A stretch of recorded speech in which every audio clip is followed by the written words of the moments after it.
ಸ್ರವಿಸುವುದು ಜೀವರಸ ಹೃದಯ ಗರ್ತದ ತಳದಿ ಕಿವಿಗಾರಹಸ್ಯದುಲಿ ಕಾವ್ಯಗಾನಗಳಿಂ ಭುವನದಾಚಿನ ರಹಸ್ಯದ ಕೀರ್ತಿ ವೇದಗಳ ರವದಿನೆಂದಾರ್ಷಮತ ಮಂಕುತಿಮ್ಮ.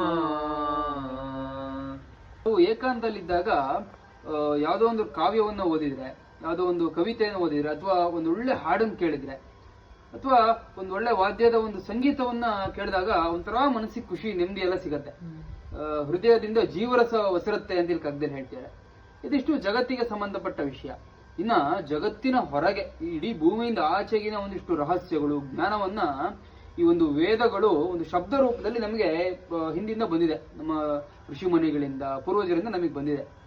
ಇದು ಹೇಳ್ತಾರೆ ಅಂದ್ರೆ ಇಡೀ ವೇದ ಅಂದ್ರೆ ಇಡೀ ಪ್ರಪಂಚದ ರಹಸ್ಯನಲ್ಲಿದೆ ಅಂತ.